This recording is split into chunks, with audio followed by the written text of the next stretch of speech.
रहमान रहीम। अस्सलाम वालेकुम। लाखों करोड़ों दुरूद व सलाम हज़रत मोहम्मद सल्लल्लाहु अलैहि वसल्लम और आपकी आल व सहाब पर। मेरा नाम मोहम्मद शहबाज। आज सुप्रीम कोर्ट में आज एक नया चीफ जस्टिस जिसने अपने एक तरह पहले दिन का आगाज़ किया और उसने अपने तमाम जजेस को इकट्ठा किया और इस बात को डिस्कस किया कि क्या आपको अदालत में काम करते हुए किसी चीज़ की परेशानी का सामना है। जैसा कि साबिक चीफ जस्टिस यानी काजी फैज़ ईसा साहब, उनके दौरे हुकूमत में मुख्तलिफ जजेस ने उनको खतूत लिखे कि हमें हमारे फ़र्ज़ के मुताबिक काम नहीं किया जा रहा, क्योंकि एजेंसियां हमारे काम में मुदाखलत कर रही हैं, जिसकी वजह से हमें काम करने में मुश्किलात पैदा हो रही हैं। लेकिन उन्होंने इस पर कोई खातिर खा नोटिस नहीं लिया।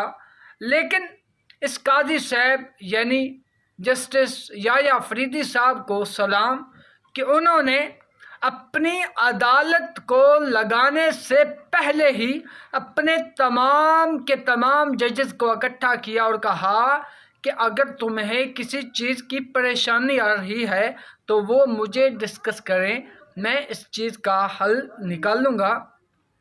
और ये एक तरह फुल कोर्ट मीटिंग थी जिसमें सिवाय जस्टिस अतहर मिनल्ला के तमाम हाजिर थे, क्योंकि वो उम्रा की अदायगी के लिए सऊदी अरब गए हुए थे, जिसकी वजह से वो गैर हाजिर थे। इसके अलावा बाकी तमाम के तमाम जजेस इस मीटिंग में हाजिर थे और उन्होंने अपनी तमाम की तमाम शिकायत उनके सामने रखी और उनके इजाले के लिए, उनको दूर करने के लिए जस्टिस याया अफरीदी साहब ने कहा कि मैं इन आपकी तमाम की तमाम शिकायत को दूर करूँगा।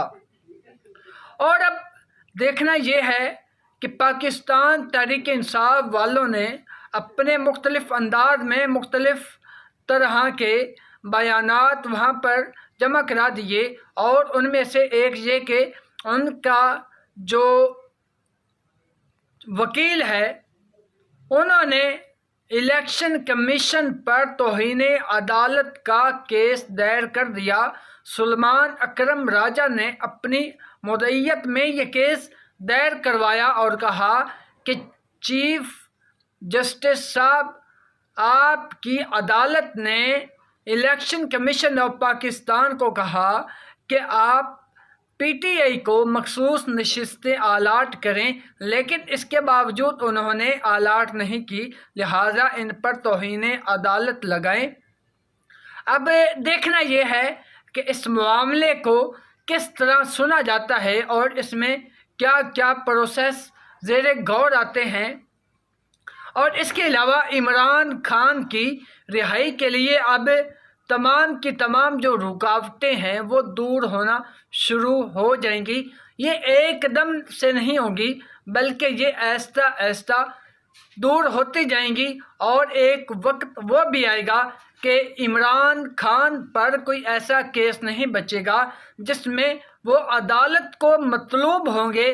जब किसी को मतलूब नहीं होंगे तो फिर उनको रिहा और आज़ादी मिल जाएगी, या फिर उनके खिलाफ हुकूमत और किसी माज का आगाज़ करती है, या फिर उनको चुप रखने के लिए कोई शराइत मनवाई जाती हैं। ये तो इमरान खान ही जानेंगे, क्योंकि वो झुकेंगे नहीं, वो खड़े हैं, खड़े रहेंगे।